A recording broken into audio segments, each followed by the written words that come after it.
García. ¿Qué tal, amigos? Buenos días. 5 de agosto, estamos llegando al viernes ya prácticamente para poder disfrutar de un fin de semana, seguramente en familia, pero cargados de información. Yana, ¿cómo estás? Buen día. ¿Qué tal, Liz? Muy buenos días, amigos. En casa empezamos de inmediato con las noticias, pero antes, ¿quién nos va a acompañar hoy? Vamos a contarles quiénes estarán en nuestro segmento de entrevistas. Nos va a acompañar Juan Manuel García, él es decano de la Facultad de Emprendimiento, Negocios y Economía de la UES, para ahondar en las posibles soluciones al corto plazo ante el problema tan grave que enfrenta la seguridad social en el Ecuador.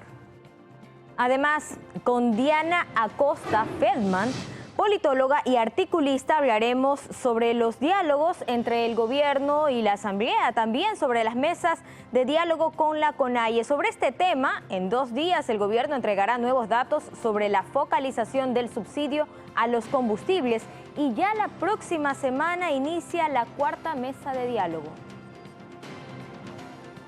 Pero empezamos con información relacionada a la salud en el país.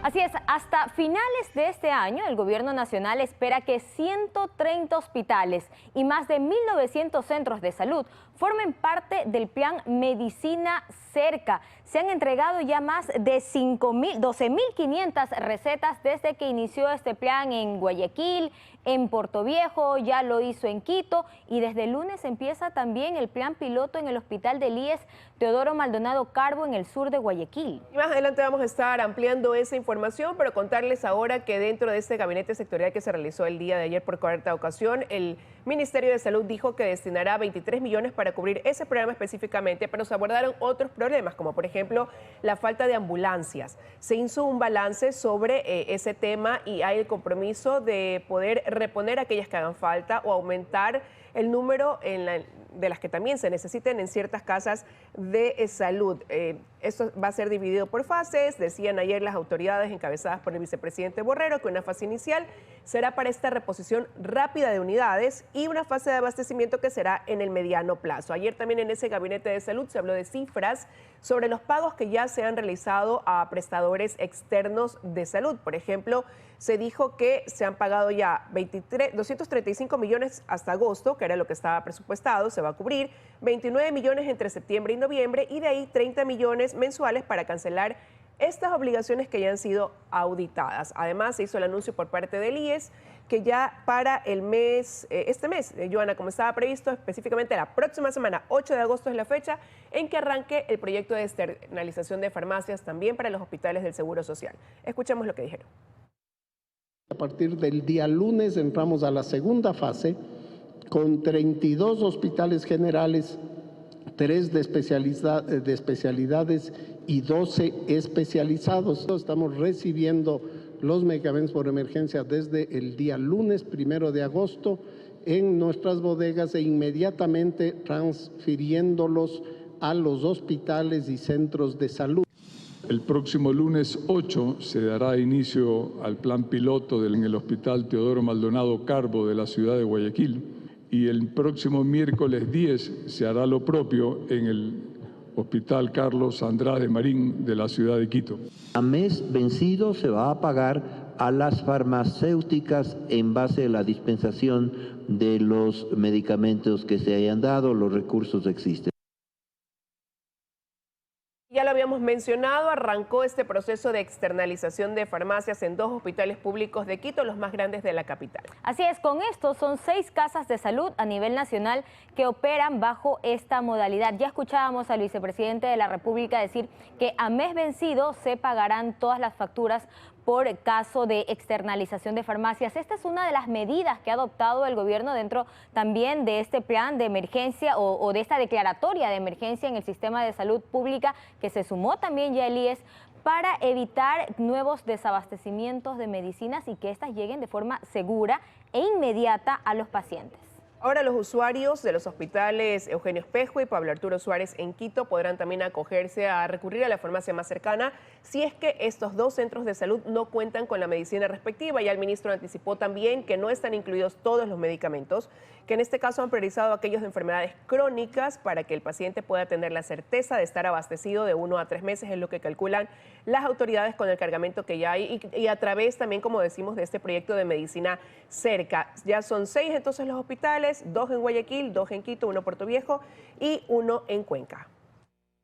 Y en otro tema, también, pero de la seguridad social, los servicios de salud y el pago de jubilaciones del Seguro Social Campesino le cuestan al IES más de 20 veces lo que reciben de parte de sus afiliados. Este es un régimen especial que hay que recordar que se sustenta con contribuciones solidarias del sector privado, así como también de los empleadores y afiliados al régimen general, en el que los usuarios o los beneficiarios aportan una cantidad de $2.49 más o menos al mes. El próximo 28 de agosto serán 54 años desde su creación. El Seguro Social Campesino vio la luz en 1968. Se trata de un régimen especial, administrado por el Instituto Ecuatoriano de Seguridad Social y que se sustenta principalmente en las aportaciones solidarias de empleadores y afiliados al régimen general, así como compañías de seguros y medicina prepagada, y claro, también el Estado. Los beneficiarios de este régimen especial, pescadores artesanales y agricultores de la ruralidad, que formen parte de una organización, que no reciben remuneración de empleadores y tampoco tienen trabajadores bajo su dependencia. En total, 340.087 personas, que mensualmente aportan $2.49, una contribución simbólica que les permite a ellos y a su entorno familiar acceder a servicios de salud en los dispensarios y hospitales del IES a nivel nacional. Por lo que, contando a los familiares de los aportantes, en total los beneficiarios del Seguro Social Campesino son 1.025.548 personas a nivel nacional. Anualmente las aportaciones de los afiliados al Seguro Campesino ascienden a $10,9 millones. Pero en 2021, solo para atenciones de salud, el IES destinó $119 millones. A esto se suma 140 millones destinados para el pago de jubilaciones a 107.623 pensionistas. En total, lo destinado para salud y jubilaciones del Seguro Campesino asciende a $259 millones, más de 20 veces lo que recibe por concepto de aportaciones. De ahí que con una seguridad social con cifras en rojo, es hora de hacer algunos ajustes, dice Mauricio Pozo, exministro de Finanzas. Ajustes de fondo, pues los problemas de la seguridad social no empiezan ni terminan con el seguro campesino, afirma. El Seguro Social Campesino por esencia es subsidiado, pero nada de esto va a ser posible sin una reforma integral en el área de pensiones y sin entrar obviamente en el tema de salud, que ese es otro problema. En Guayaquil, Carlos Acoto, 24 horas. Y la atención que recibe un grupo de 300 pacientes con insuficiencia renal en Guayas y Los Ríos está en riesgo, una vez más, de no poder continuar. Esto debido a que el IES les debe cerca de $4 millones a los prestadores externos que los atienden desde diciembre. Y los voceros ayer de cientos de pacientes que están perjudicados decían que en mayo viajaron a Quito, donde se les dijo que se iban a auditar estos pagos para poder hacer el determinado proceso y cancelar ya las facturas pendientes, lo que en su momento le dio tranquilidad. Han pasado 3 meses prácticamente desde lo ofrecido y no se cumple, y mientras tanto la salud de cientos de pacientes en riesgo. Y presten atención también, el gobierno ayer anunció que se confirma un caso más positivo para la enfermedad de la viruela del mono. Con esto suman 7. Se trata de una persona de 29 años que se encuentra en Machala, capital de la provincia de El Oro. Así es, el gobierno ha asegurado que los demás pacientes, que se ha hecho ya un cerco epidemiológico de al menos 6 personas y que los otros casos registrados anteriormente ya han sido dados de alta. Recordemos que la mayoría de los casos que hasta ahora se han registrado en el país se encuentran en la provincia del Guayas, específicamente en Guayaquil, pero este sería el primero ya en otra provincia de la costa, esta vez en El Oro.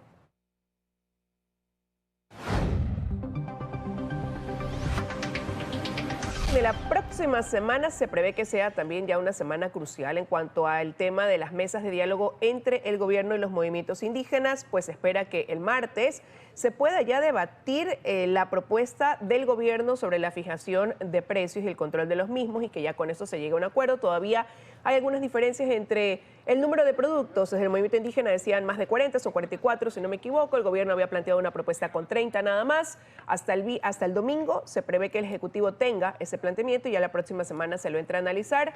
También señalando que hay ese compromiso de que cada tema se evacúe máximo en 5 días para poder cumplir con los tiempos. Así es, este domingo también el gobierno va a presentar nuevos avances sobre la focalización del subsidio y para este viernes se comprometió a entregar una propuesta concreta para evitar la especulación. Otro de los mecanismos que llegaron a un consenso es que ya no exista tanto debate, sino que directamente se vaya a concretar los acuerdos que poco a poco se van avanzando. Escuchemos.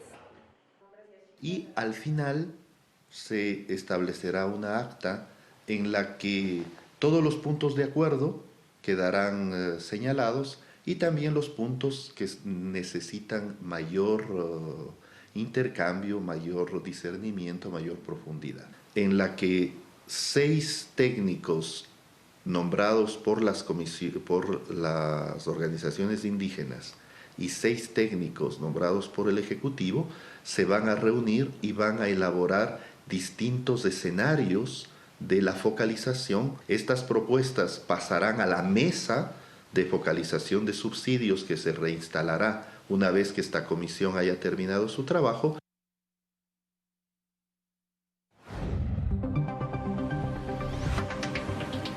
7 de la mañana con 12 minutos nos vamos a la Asamblea. El debate sobre el veto del Ejecutivo al proyecto de ley de uso legítimo de la fuerza fue suspendido y se retomará este sábado, que es el último día para que el Legislativo se pronuncie. La sesión se instaló ayer 8:30 de la mañana, ya pasada la 1 se suspendió y será este sábado cuando veamos qué definen, porque lo cierto es que hasta ahora en la Asamblea, sobre todo desde la comisión que elaboró pues ese proyecto, lo que han dicho es que están en desacuerdo con 20 de las 21 objeciones enviadas por el Ejecutivo, por el presidente Guillermo Lasso. Han decidido más bien ellos ratificarse en el documento inicial y dicen que podrían allanarse a uno de estos cambios que propone el veto. Veremos qué pasa. Tienen la atención centrada en la votación de la bancada del Partido Social Cristiano y de algunos independientes, porque hasta ahora no habrían los votos suficientes al interior de la Asamblea.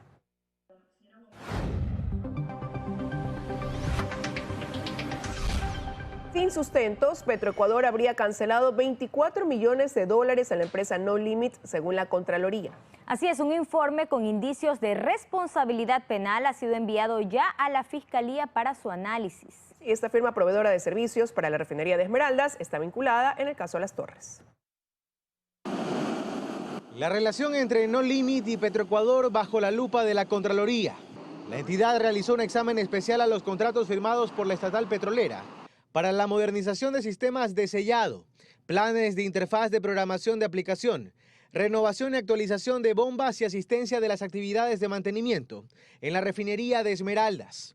En conocimiento de la Fiscalía se ha puesto ya un informe con indicios de responsabilidad penal por los pagos realizados a la compañía No Limit CA. Ahí se señala que las planillas de liquidación y de servicios adicionales del contrato se cancelaron sin sustentos de cálculo ni documentos de la prestación del servicio de soporte técnico y transferencia de tecnología.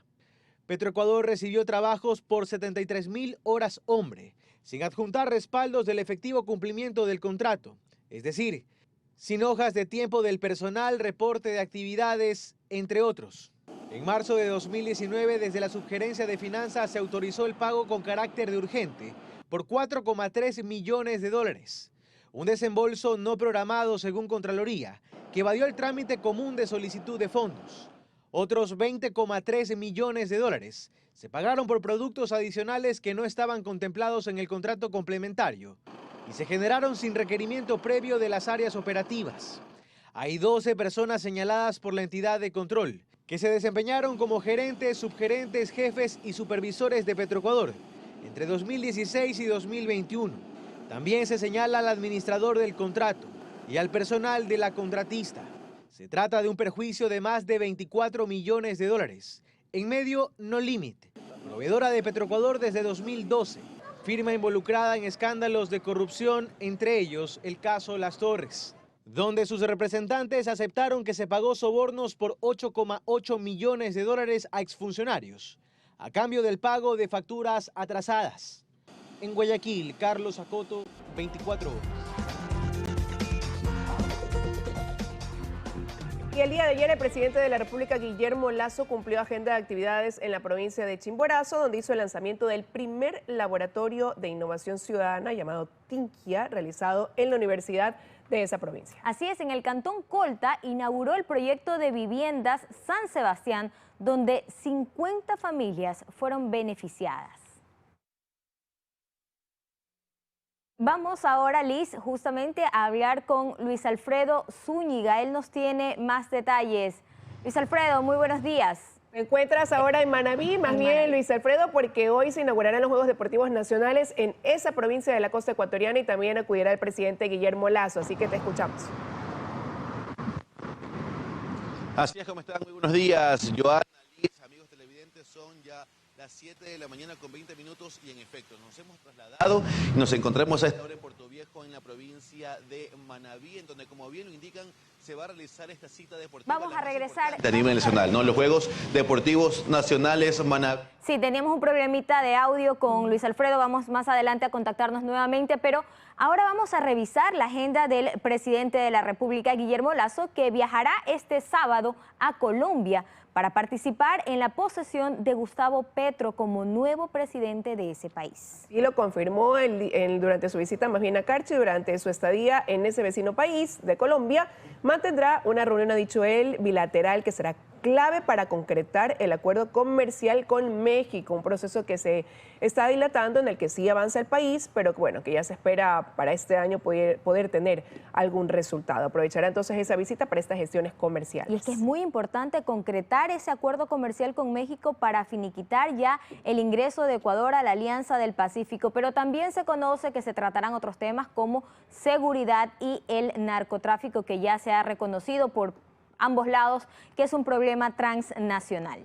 Y seguramente pues ahí también compartirá en actividades durante la investidura de Gustavo Petro con el presidente de Chile, Gabriel Boric, que ya ha confirmado su asistencia, así como el presidente de Perú, Pedro Castillo, el presidente de Argentina y el de Paraguay, que también ya han confirmado su asistencia a este evento el fin de semana en Colombia.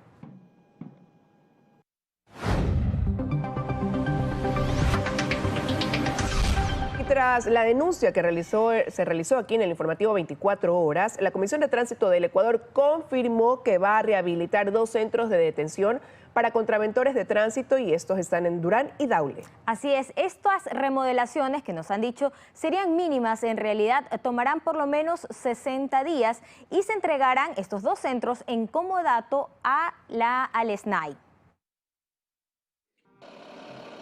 Días atrás, este noticiero hizo pública la preocupación de abogados y familiares de contraventores de tránsito que denunciaron que los detenidos son enviados directamente al Centro de Detención Provisional de la Penitenciaría del Litoral y ahí dentro son víctimas de extorsión y otros delitos. Estas personas que son contraventores de tránsito no pueden guardar prisión en el Centro de Privación de Libertad, donde están recluidas personas de alta peligrosidad. Ningún contraventor de tránsito es delincuente. Ante esta situación, el director ejecutivo de la Comisión de Tránsito del Ecuador, Ernesto Polit, nos confirmó que se empezó ya con la readecuación de 2 centros de detención para contraventores ubicados en Durán y Daule. Ahí vamos a tener la posibilidad de tener una capacidad de detenidos, tendríamos 66 de espacio de detención, que más que suficiente. La remodelación estaría lista en máximo 60 días. Los 2 centros de detención provisional para los contraventores serán entregados al SNAI en forma de comodato y se analiza si esta entrega será por 15 o 20 años. Mientras se avanza en la parte legal, el SNAI deberá solicitar las partidas y el presupuesto para el personal que se encargará de la seguridad. Son 8 personas que necesitamos realmente, entonces, pero todo esto implica una serie de cosas. Por ejemplo, ellos necesitan conseguir partidas para eso.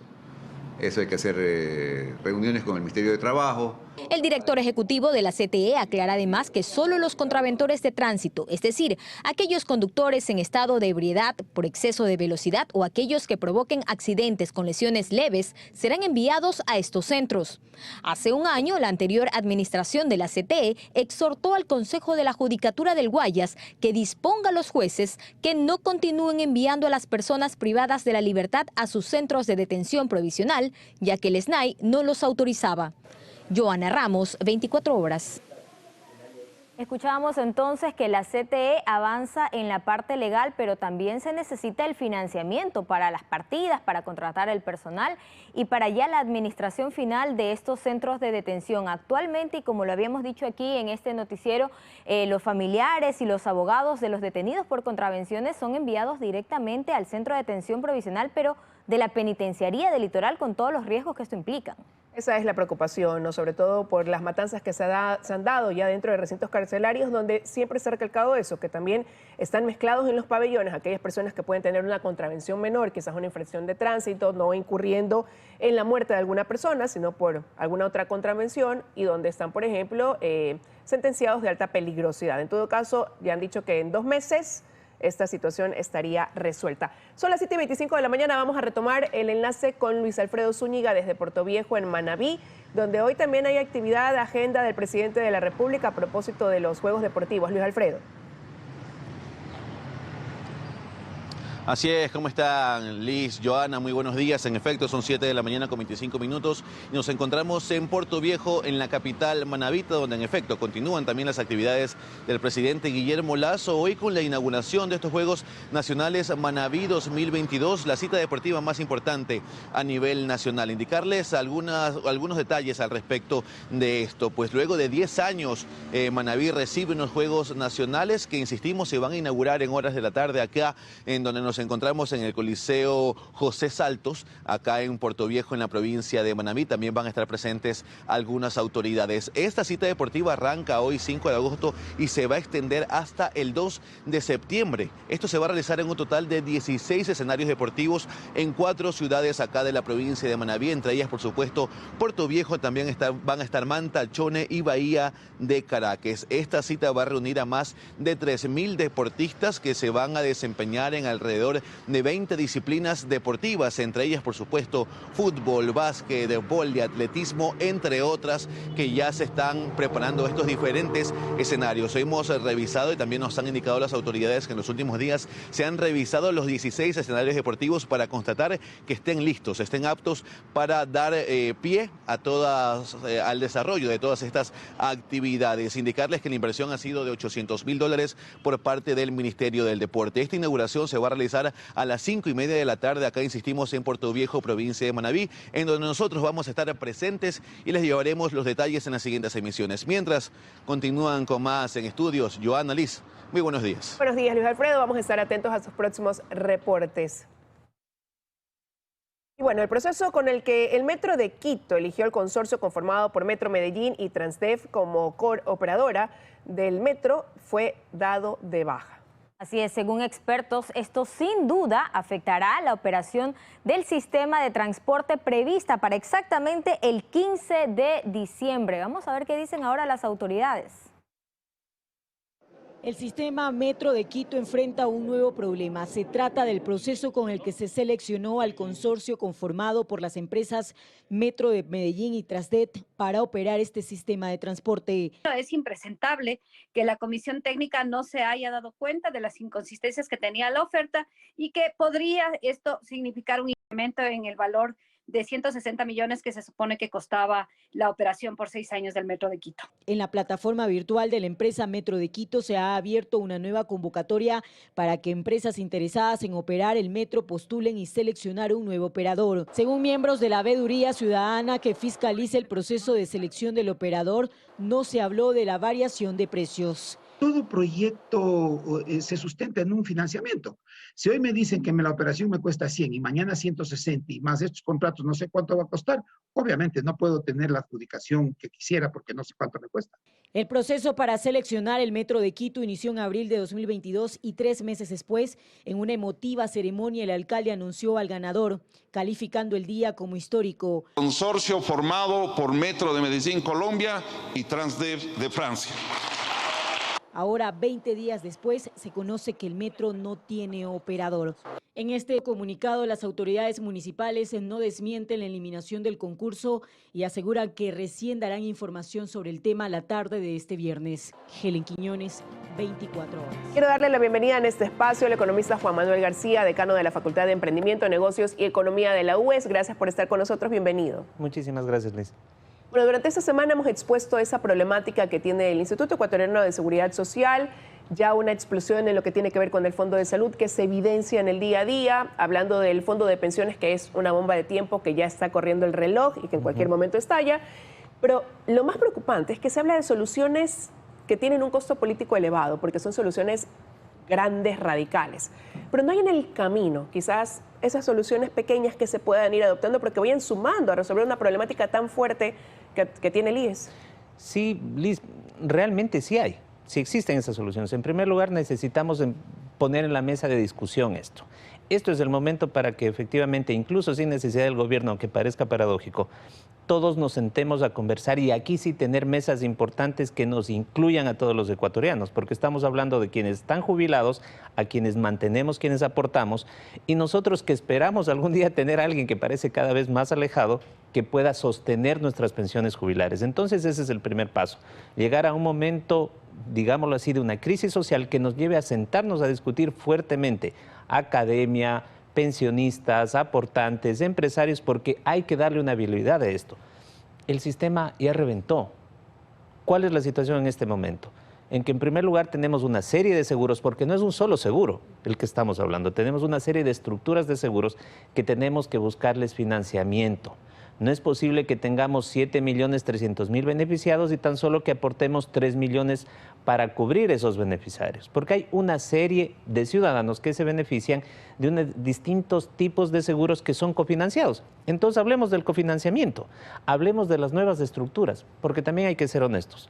De moda con todos los amparos, con todas las acciones judiciales que se ponen, hay que respetar que hay personas que ya han ganado y tienen una serie de derechos. Un ejemplo y cosas que podemos cambiar en alguna medida rápidamente, con un costo social sí, en el sentido en que todos nos vamos a poner de acuerdo. ¿Por qué aporto sobre 12 sueldos y recibo 14 sueldos? Es un absurdo. Si yo aporto por algo, tengo que recibirlo proporcional a lo que recibo. Quienes ya están jubilados reciben 14 sueldos en este momento, 14 prestaciones de dinero. Les hacemos coincidir también con los décimos. Mire qué interesante, pero nunca han aportado sobre los décimos. Entonces probablemente a nosotros nos toque decir, bueno señores, nosotros vamos a aportar sobre 12, recibamos sobre 12.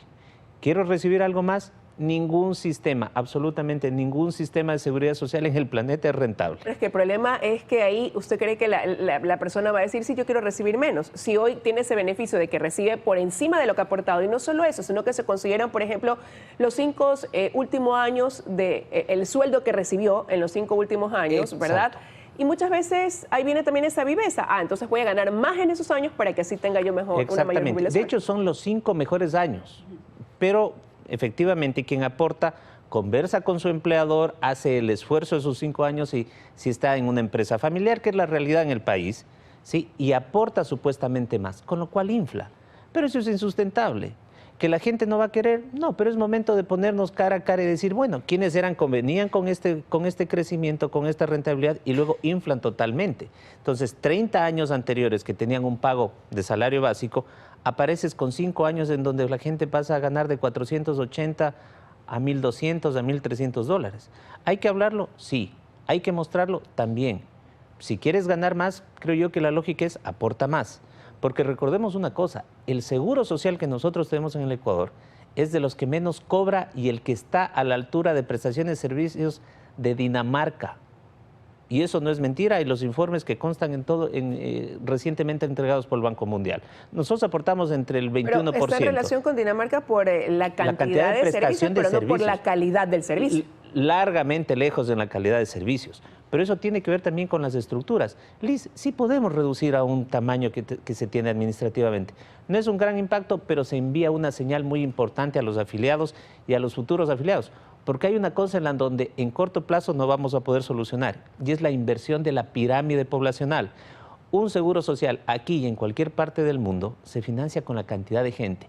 Los millennials, los centennials, escuchémoslo bien y digámoslo viéndonos a la cara, son chicos que no les interesa tener un seguro fijo, un puesto fijo, quieren viajar, quieren comer, quieren disfrutar y por lo tanto no ingresan al sistema de seguridad pública. Pero eso va más allá de que no haya hoy una plaza de trabajo adecuada para estos chicos, es más bien un concepto con el que vienen estos jóvenes que son los que vendrían a cubrirnos a los que hoy estamos aportando, por ejemplo, a nosotros. Exactamente, además con una verdad que es real. Si hacemos el análisis entre 1900 y 1955, las familias en el Ecuador tenían una tasa promedio de 6 miembros. La proyección al 2035, es de 2.3. Obviamente no vamos a tener más gente que aporte, y llevando eso a las cosas interesantes de la vida. Tenemos más esperanza de vida, mejor salud. Entonces vamos a tener una pirámide donde gente que demande más y reciba menos. ¿Cómo hago que aporte menos? Muéstrame como joven, cuando yo converso con mis alumnos, me dicen, vea Juan Manuel, pero veamos que me dé una criptomoneda. Y uno dice, son locuras. Sí, son jóvenes que necesitan ver algo que les dé más rentabilidad, porque para ellos, incluso algo que es tan falso y tan peligroso como una criptomoneda, es algo más interesante que ver algo a futuro, que no van a tener un servicio. Por lo tanto, ¿qué podemos hacer aquí? Bajemos las cuestiones administrativas del seguro. Liz, ¿por qué si estamos financiando la educación pública en este país, nuestros médicos, aparte de la rural que deben realizar, ¿por qué también no tienen que realizar los servicios diferenciados en sus consultorios privados? ¿Va a afectarles? Sí, pues, pero ellos ya han hecho un lucro unidireccional, ellos han recibido todo, una carrera que cuesta y que es muy cara, financiada con nuestros recursos, porque esa es la otra cuestión. Cada vez que le decimos que el Estado es quien tiene que financiar, que es cierto, tiene que financiar, el Estado tiene 3 formas de obtener ingresos: deuda, la explotación de recursos naturales, que es muy variable, e impuestos. Yo prefiero, Liz, les enseño a mis alumnos que peleemos en contra de los impuestos, pero sí podría aportar más, porque me evito que esté el intermediario, que es el Estado, que por lógica tiene el monopolio de la violencia y el monopolio de extraerme brutalmente recursos a mí, pero yo preferiría pagar a un seguro que sé que a futuro me va a dar mejores prestaciones y que me bajen el impuesto a la renta. Y así me evito el tránsito de entregarle mi dinero al gobierno, que no necesariamente sé que va a hacer un buen trabajo con esos recursos. Pero eso también no pasa porque uno dice, a lo mejor, ¿aporto para qué? Si cuando a lo mejor quiere hacer uso de ese aporte, lo que me voy a encontrar es que no hay medicinas, que no hay quirófanos habilitados, que no me pueden atender, que si me van a mandar ahora a un prestador de servicio externo, resulta que ese prestador también está en veremos si me quiere recibir o no, porque no le pagan la deuda que tienen. Y todo es un círculo vicioso. Entonces ahí la persona dice, ¿para qué aporto si después qué voy a recibir? Claro, habrá una jubilación, pero en el medio, eso de lo que yo pudiera hacer uso, no existe. El devengo no existe, pero también no existe porque hay otras cosas. Bajo un concepto adecuado es la solidaridad. Pero mal entendido la equidad es que todos tengamos que tratarnos por igual sin aportar por igual. Entonces hay que también entender que tenemos un seguro en donde estamos aportando mucha gente y, por ejemplo, tenemos un seguro social campesino en donde con escasísimos pagos se podrían hacer o se pueden hacer atender una gran cantidad de personas. Vamos a una figura de copago. Incrementemos en algo esos pagos. No le estamos pidiendo que se pongan a la altura de la parte del seguro, digámoslo así, de todos aquellos que aportamos en la parte rural. Pero realiza un esfuerzo y paga algo más. Seamos más eficientes. Lo que usted dice tiene toda la razón. ¿Cómo voy a estar contento con un mal servicio? Pero en ese caso, por ejemplo, en el seguro campesino pagan $2.49, ¿verdad? Pero hay el otro punto que se cuestiona y fue una decisión política, no técnica, el hecho de que por el afiliado se pueda atender la familia, ¿no? Los hijos menores de edad, y eso se sigue solventando. Como usted decía, 1 aporta, pero 5 se benefician. Pero hoy, ¿cómo se le dice a esa persona que en eso vio la posibilidad de tener, bueno o malo, un acceso al beneficio de salud? Bueno, ahora verá usted qué hace, qué opción también se le da pues, para poder solventar eso. Quitémosle la carga al Seguro Social del manejo del Seguro Social campesino, que de hecho se ha convertido en un manejo político y politiquero. todas las unidades de atención de Seguro Social Campesino deben pasar a formar parte de la red del Ministerio de Salud Pública. Liz, se puede hacer, no es problemático. El sistema de seguridad de salud pública del país es bastante amplio y completo, hay que volverlo eficiente, hay que saber manejarlo. A ratos pienso que no es necesario la visión tan solo de un médico como ministro de Salud, sino efectivamente de procesos de logística y eficiencia. Saque al Seguro Social Campesino de costas del Seguro Social en general y póngalo como un servicio rural. A los habitantes del sector se les acerca más, el municipio puede entrar también, o los municipios, las juntas parroquiales, sumando de poco a poco, de centavito en centavito se hace $1, pero también podríamos encontrar una gran cantidad de recursos que están manejándose ineficientemente. Ahora, para esta atención que se extiende a las familias no solamente se da en el seguro campesino, sino para aquel afiliado padre de familia que también goza de ese beneficio. No entiendo, o bueno, creo que todos entendemos la necesidad de que con poco más se beneficie, pero es un principio que te vuelve insustentable. Comienza a generar, por lo tanto, copagos y también cosas a futuro que te sirvan. Si más gente va a tener que utilizar los servicios, tiene que hacer el pago, ya sea de una prima anual, ya sea de un pago. Aprendamos de la empresa privada. La empresa privada ha seguido funcionando a pesar de todos los problemas. Mire, Liz, es muy sencillo. El Seguro Social, mientras tenga déficit, alguien tiene que poner la plata y es el Estado. Cuando en la empresa privada usted tiene déficit, quiebra. Cuando en el sector público hay déficit, le suben los impuestos. Pero hoy, así el Estado se ponga al día con esa deuda millonaria que tiene, el hueco ya está. Ya está. Además es insustentable. A alguien se le ocurrió que es el 40% que el Estado tiene que pagar. Y tome en cuenta otra cosa, Liz. Miren lo importante, el Estado paga un 40% por sus empleados y por quienes no son sus empleados. Eso es grave. Eso es muy grave. Pero el tema pasa también, economista, que nadie hace una revisión ya poniendo el diagnóstico, está sobre la mesa, todos estos puntos que estamos ahora discutiendo, ¿no? Pero nadie toma esa decisión. Ayer el abogado Mario Prado, que nos acompañaba en este espacio, decía, el problema es que también el IES se convirtió en el lugar donde pagas cuotas políticas. Totalmente. Entonces, haz un sistema en donde tengas un sistema de seguridad social que sea regional, que sea transversalizado, desconcentra y descentraliza funciones a municipios que sí pueden hacerlo, no puedes hacer a todos. Creo que hay un papel fundamental que ha llevado en esto Augusto de la Torre y Kenia Ramírez en ese sentido, y Kenia como directora del Seguro Social. Brillante, un actuarial, matemáticos, didácticos en las cosas.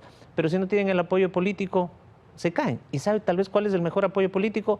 No molestar, permitir que el Estado se quede aparte y que el Seguro Social inicie un proceso en donde diga, mire, hay que reorganizar porque no todos los seguros están mal. No pagamos por un solo seguro y eso la gente tiene que entender. Tenemos como 5 seguros porque tenemos también las cuestiones del BIES, tenemos cesantía, tenemos seguros de desempleo que se pueden y son algunos cercanos a la eficiencia. Pero hay otros como el que estamos hablando, que el Seguro Social Campesino básicamente recibe recursos de los otros.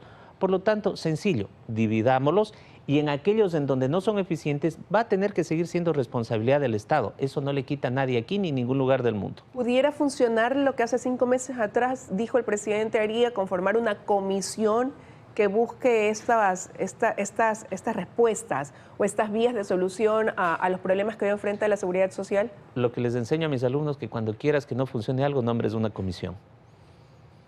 Pon gente con liderazgo y es que actúen y hagan las cosas rápido, pero para eso necesitas conocer el sistema. El sistema es un mastodonte actualmente que viene desde hace casi 100 años y quien permitió el Seguro Social, a mucha honra a mi paisano Isidro Ayora. Pero efectivamente se estableció con unos principios y con unos supuestos anacrónicos para este momento. Tú no puedes cambiar y pensar en obtener resultados distintos haciendo las mismas cosas. Den libertad a quien en este momento están ahí. Creo que hay un personal técnico de primera, pero denle libertad para efectuar las cosas. Elementos que yo diría, primerito, el afiliado debe estar en un comité, debe haber, pero debe ser rotativo para que la gente pueda opinar en ese consejo directivo. Los jubilados, con todo el amor y el cariño, deben estar como consejo consultivo, no tomando decisiones, por Dios, decisiones técnicas. Y son cosas que sí se pueden hacer incluso sin costo político. No le puedo pagar a una persona 14 salarios, cuando además ya no le cobro el impuesto a la renta ni tiene que generar otra serie de pagos. Todo pasa por voluntad política para arrancar en la solución a este gran problema. Gracias, economista, por aquí en 24 horas. La abogada Diana Acosta y es politóloga. Gracias por estar aquí. Bienvenida. Muchas gracias por la invitación. Conversar cómo se proyectan las cosas, ¿no? Entre gobierno y la Asamblea Nacional, a propósito de que se vio la luz esta semana diciendo vamos a crear una comisión, nos vamos a sentar a conversar. 2 días después me siento a conversar, pero si es que cumple ciertas condiciones, como lo dicho por Pachacuti, que por ejemplo no se vende el Banco del Pacífico. ¿Cómo se proyecta tender puentes cuando ya hay un condicionamiento de por medio? ¿Puede fluir? Es un buen intento. El diálogo siempre va a ser bueno, siempre va a ser beneficioso para el país que haya este tipo de acuerdos entre Ejecutivo y Legislativo. La experiencia nos ha dicho que sí se puede.